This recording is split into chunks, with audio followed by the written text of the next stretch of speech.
அப்போ அந்த கர்த்தரின் புயம் ஊழியத்தில் ஊழியர்களை வணைகிற அந்த ஊழியத்தில் சிவகாசியில் ஜான்ராஜ் ஐயா கர்னல் ஊழியம் இருந்தாங்க. அப்போ அவங்க மூலமாக அந்த மீட்டிங் வந்து ஒழுங்கு பண்ணுறாங்க.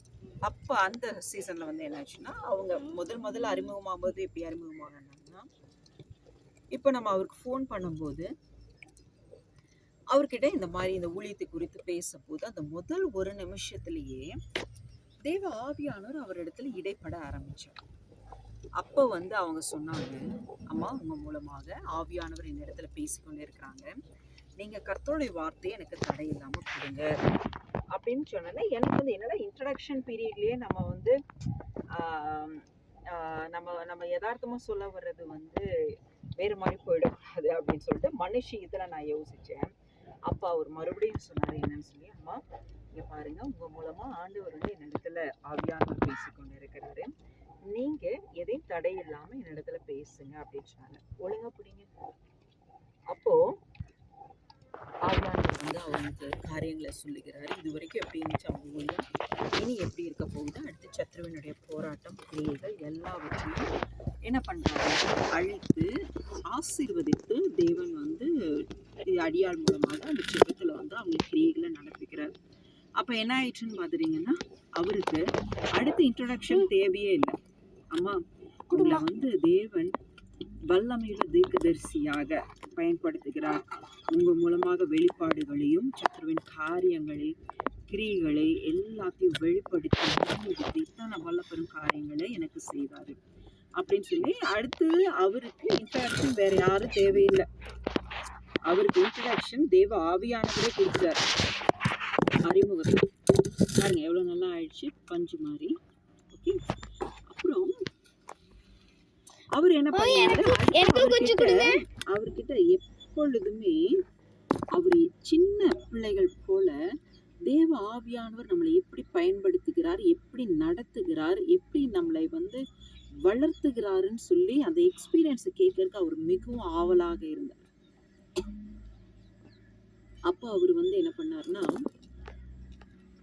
எப்பயெல்லாம் டைம் கிடைக்குமோ டெய்லியும் எப்படியாவது 1 ஹவர்னாலும் கூப்பிட்டு, ஏன்னா ஆண்டவர் செய்த சாட்சிகளை கிரியைகளை தினந்தோறும் சுட சுட அவர் கேட்கறதுல மிகவும் மகிழ்ச்சியா இருப்பார், ஈகர்னஸோட.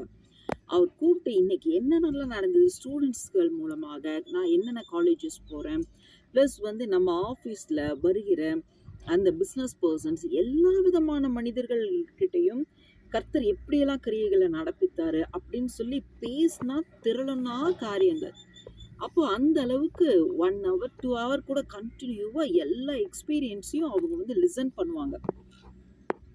அப்போ பார்த்துட்டிங்கன்னா அவர் என்ன பண்ணார், ஒரு முறை என்னை வந்து கூப்பிட்டாராமா, ஆண்டவர் உங்களை வல்லமையுள்ள தீர்க்கதரிசியாக பயன்படுத்துகிறாரு, நீங்கள் நம்ம ஊருக்கு வாங்க சிவகாசிக்கு, உங்களை ஒரு தீர்க்கதரிசன முகாம் ஒன்று நான் போடுறேன், நீங்கள் வந்து அதில் கர்த்தருடைய வார்த்தைகளை கொடுத்து வெளிப்பாடுகளையும் கொடுத்து ஜனங்களை நீங்கள் நடத்துங்க அப்படின்னாரு. நான் சொன்னேன், கர்த்தர் என்னைய முதல்லையே அலாட் பண்ணி தான் என்னை நடத்துகிறார், அதாவது ஊழியர்களை வணைகிறத மட்டும்தான் நீ செய்யணும், அது இல்லாமல் மற்ற ஊழியங்கள் எதுவுமே இல்லை வேறு காரியங்களும் எந்த டைவர்ஷன் வந்தாலும் செய்யக்கூடாதுன்னு சொல்லி தான் என்னைய பழக்குவித்திருந்தார்.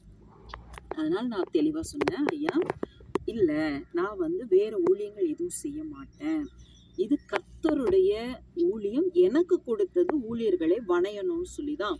அது நான் வந்து 100 பேர் இல்லை 1000 பேர் இல்லை, ஒரு ஊழியர்களுக்கு தேவன் கொடுக்குற அந்த சந்தர்ப்பத்தில் நான் அந்த மீட்டிங்கில் நின்று பேசி அவங்களுக்கு தேவன் என்ன கொடுக்குறாரோ அந்த வார்த்தைகளை கொடுத்து ஸ்திரப்படுத்தவும் பலப்படுத்தவும் சத்துருவின் கிரியைகள் எல்லாம் முறியடித்து தேவ ஆவியினால் நிரப்பப்படவும் அவர் எப்படி வழி நடத்துகிறாரோ அது மட்டும் செய்தால் எனக்கு போதுங்கய்யா அப்படின்னு சொன்னேன்னா அவருக்கு ரொம்பவுமே வருத்தம் ஆயிடுச்சு.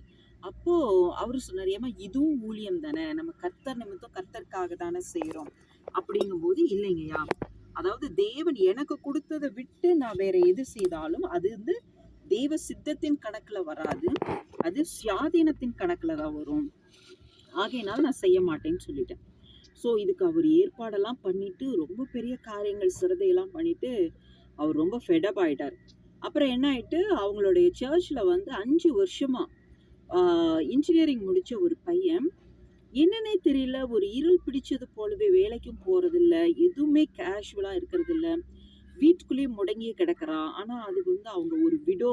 ரொம்ப கஷ்டப்பட்டு வளர்த்துன பிள்ளை. அப்படின்னு சொல்லி அவங்க என்ன பண்ணாங்க, அவங்க மருமக பிள்ளை செல்வின் பிரதர் இருந்தாங்க. அவங்க மூலமாக சொல்லி இந்த மாதிரி சிஸ்டர் நீங்க தொந்தரவு பண்ண வேண்டாம். பட் அவங்க வந்து பெர்மிஷன் குடுத்தா மட்டும் நீங்க கூட்டிட்டு போய் ப்ரேயர் பண்ணிட்டு வாங்கன்னு சொல்லி அவரு சொல்லியிருந்தாராம்.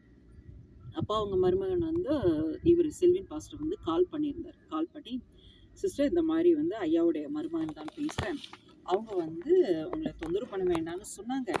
இருந்தாலும் இந்த மாதிரி ஒரு சூழ்நிலை, இப்படி ஒரு ஆத்மா இருக்காங்க. வந்து நீங்க ஜெபம் பண்ணிட்டு சொல்லுங்க. நீங்க ஓகே சொன்னீங்கன்னா நாங்க அழைச்சு கொண்டு வரோம். ஏன்னா எனக்கு வந்து வீட்ல வந்து ஜெபிக்கிறதோ, இல்ல நம்மளுடைய பேர் புகழை பெருமைப்படுத்திக் கொள்வதோ, இல்ல பண வசதிக்காகவோ, பணத்துக்காகவோ செயல்படுவதோ என்னுடைய இஷ்டம் கிடையாது. நான் செய்யவும் மாட்டேன். அதுக்கு அலோவ் பண்ணவும் மாட்டேன். அப்படி இருக்கிறதுனால தான் அவங்க அந்த மாதிரி கேட்டாங்க. சரி நான் ஜெபம் பண்ணிட்டு சொல்றேன்னா, நான் ஜெபம் பண்ணும்போது ஆண்டவர் சொன்னாரு, ஓகே வர சொல்லு அப்படின்னாங்க. சரி அப்போ வர சொல்லும்போது அடுத்த நாள் காலையில ஏர்லி மார்னிங் 7:30 மணிக்கு வந்துட்டாங்க. இப்போ நைட்டே கிளம்பிட்டாங்க போல இருக்கு சிவகாசிலேருந்து. அவரே செல்வின் பிரதரே வந்து கார்ல, அவருடைய கார்லயே அவங்கள கூட்டிட்டு வந்துட்டாங்க. அந்த தாயும் அவங்க மகனையும். அந்த பையன் நல்லா ஒரு 25 வயசு 26 வயசு இருக்கும்.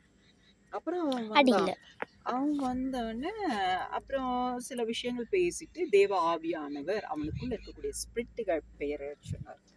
சொல்ல சொல்ல சொல்ல சொல்ல அந்த பையனுக்குள்ள இருந்து அத்தனை ஸ்பிரிட்டும் வெளியேறுகிறது. அவன் கீழே விழறான்.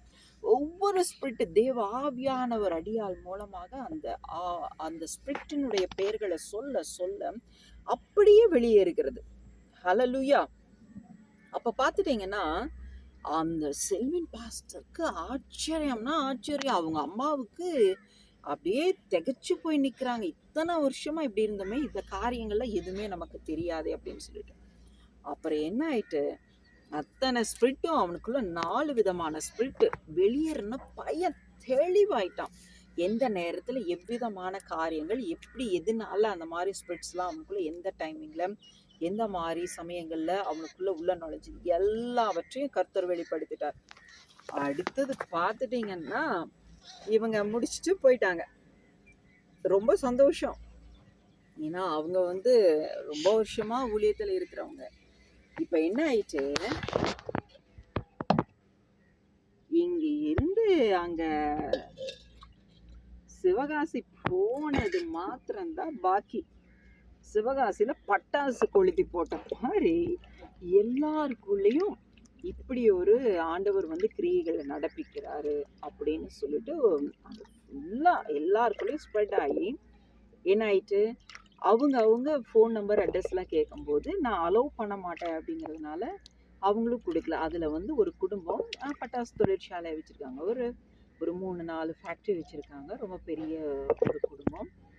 அவங்க பார்த்துட்டிங்கன்னா அவங்க வந்து இந்த மாதிரி அவங்கக்கிட்ட செல்வின் பாஸ்டர் கிட்ட எல்லாருக்கிட்டையும் ரொம்பவுமே ஃபர்கிவ் பண்ணி எங்களுக்கு தயவு செய்து கொடுங்க, நாங்கள் ஒரு முறை நாள் போய் ஜெபம் பண்ணிட்டு வந்துடுறோம் அப்படின்னு சொல்லி அவங்க கேட்கும்போது அப்போ என்ன ஆயிட்டு, அவர் வந்து செல்வின் பாஸ்டர் கூப்பிட்டார். இந்த மாதிரி நமக்கு ரொம்ப வேண்டப்பட்ட ஃபேமிலி சிஸ்டர், பட் வந்தாலும் ஐயா சொன்னாங்க உங்களை தொந்தரவே பண்ணக்கூடாதுன்னு சொல்லி, இருந்தாலும் நீங்கள் வந்து பர்மிஷன் கொடுத்தீங்கன்னா அவங்க ஒரு முறைனாலும் வந்து உங்கள்கிட்ட ஜாப் பண்ணிட்டு வரணும் அப்படின்னாங்க.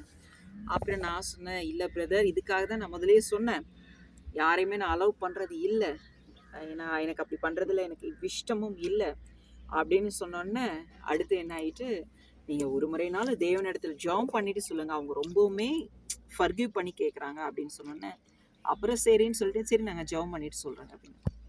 அப்போ ஆண்டவர் வந்து சொன்னார் வர சொல்லு அப்படின்னு சொல்லி. சரி சொன்ன உடனே அவங்க அடுத்த நாள் காலையில் ஒரு 8 மணி போல் வந்துட்டாங்க. இவங்க வந்தது மாதிரியே அவங்க காரில். அவங்க ரொம்ப வசதி மிக்கவங்க, அதனால் பார்த்தாவே பெரிய காரு வசதி வாய்ப்புகளோட எல்லாமே வந்துட்டாங்க. வந்த உடனே நம்ம மக்கள்கிட்ட ஒரு பெரிய தாழ்மையான ஒரு குணம் இருக்குது. எஸ் சிஸ்டர் வந்து இந்த அளவுக்கு ப்ரைஸ் பண்ணி சொல்கிறாங்களே அப்படின்னு நினைக்காதீங்க. அதாவது தன்னிடத்துல இருக்கிற விஷயத்த யார்கிட்ட சொல்லணும் யார்கிட்ட சொல்லக்கூடாதுன்னு ஒரு விஷயம் இருக்குது. நீங்க ஒண்ணுமே செய்யாதவங்க கிட்ட போய் எல்லாத்தையும் கொட்டுவீங்க. உண்மையான ஊழியக்காரங்கிட்ட வரும்போது அவங்கள சோதிக்கிறக்கா, இல்ல நம்ம விஷயம் அவங்களுக்கு தெரியக்கூடாதுங்கிறக்காகவா என்னன்னு எனக்கு தெரியல. கம்முக்கமா உட்கார்ந்துருக்கிறது. அப்புறம் நானும் வந்து சத்தியங்களை சொல்லிட்டு, சரி பிரதர், அவங்க சைட்லேருந்து எதுவுமே பேசல, ரொம்ப அமைதியாக இருந்துட்டாங்க. அப்புறம் வந்து ஜெபம் பண்ணலாம் அப்படின்னு தேவ ஆவியானவர் வந்து ப்ரேயர் பண்ணும்போது அந்த மனிதனுக்குள்ள இதை நீங்க நல்லா புரிஞ்சுக்க வேண்டிய காரியம். புரிஞ்சுதா நீங்க? அதாவது ஒரு பிசாசு எப்படி செயல்படுங்கிறதுக்கு தான் இந்த சாட்சி. இது அவருக்குள்ள மாத்திரம் இல்ல, எப்பேற்பட்ட மனிதனுக்குள்ளேயும் நுழையும். இப்ப நான் இருக்கிறேன் இல்லையா, நல்லா கவனிங்க. ஒரு ஊழியக்காரங்குள்ள பிசாசே நுழையாது அப்படியா?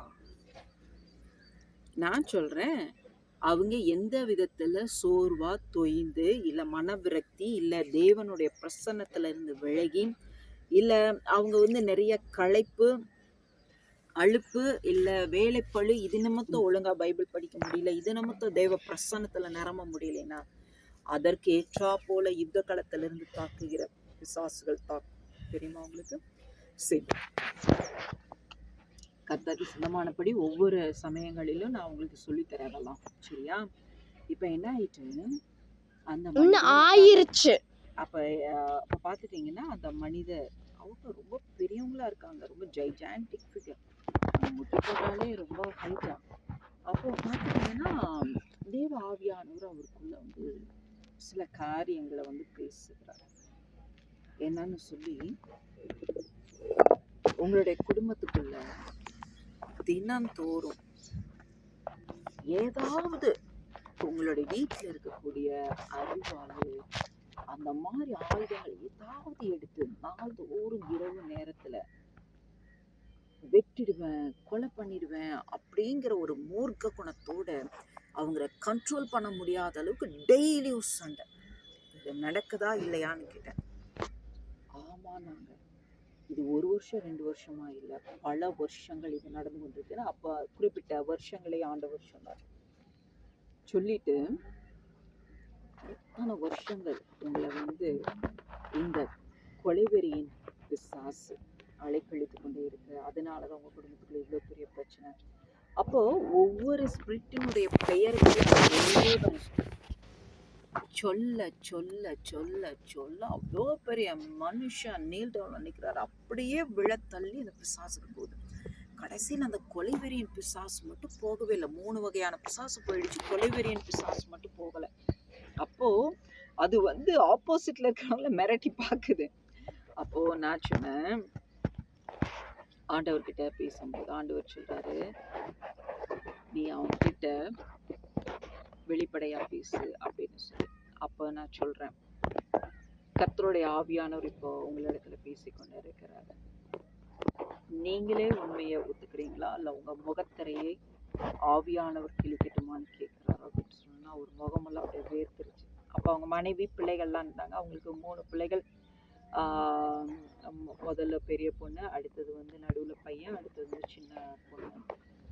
இப்ப என்ன ஆயிட்டு, குழந்தைகள் எல்லாம் உள்ள போக சொல்லிட்டு அம்மா கூட உள்ள போக சொல்லிட்டு அவங்க கொஞ்ச நேரம் வெளியில நின்று பால்கனியில நிக்க வச்சுட்டு, அப்போ அந்த இடத்துல நாள்தோறும் உங்களுடைய தொழிற்சாலையில இந்த பெண்ணோட இப்படி விதமான நீங்க அசுத்தத்தை பண்ணி கொண்டிருக்கீங்க இத்தனை வருஷமா, அதனால தான் அந்த வேசித்தனத்தின் பிசாசு உங்களுக்குள்ள வந்தது நிமித்தம்தான் இந்த கொலைகார பிசாசு உங்களுக்குள்ள இப்படிப்பட்ட தீமையை செய்து உங்க வாழ்க்கையை அழிக்காம போக மாட்டேன்னு சொல்லி இருக்கு அப்படின்னு சொன்னோன்னே அப்படியே ஒத்துக்கிட்டாரு. இப்ப என்ன ஆயிட்டு, நான் சொன்ன ஒரே வார்த்தை, தயவு செய்து நீங்க கர்த்தர் இடத்துல மன்னிப்பு கேட்டுடுங்க, இனி இந்த மாதிரி அசுத்தத்தை நான் செய்ய மாட்டேன், அதை விட்டுடுவேன்னு சொல்லி கர்த்தர் இடத்துல மன்னிப்பு கேட்டுருங்க. அப்பதான் இந்த பிசாசு, நீங்க மனம் திரும்பும் போது தான் இந்த பிசாசு உங்களுக்குள்ள இருந்து வெளியேறும். சொன்ன உடனே அந்த மனிதன் அப்படியே ஆண்டவர் இடத்துல மன ஒப்புரவாகி மனம் திரும்பினார் பாருங்க. அப்பவே வேசித்தனத்தின் பிசாசு வெளியே போச்சு, அடுத்தது கொலைகார பிசாசு வெளியே போச்சு. அந்த மனிதனுக்குள்ள 5 வகையான பிசாசு. இன்னொரு விஷயம் நான் சொல்றேன், குடும்பத்தின் தலைவனுக்குள்ள பிசாசு தலைவரித்து ஆடுமானால் அந்த குடும்பம் முழுவதும் பிசாசின் அட்டாக்ல இருக்கும் நான் சொல்றேன்.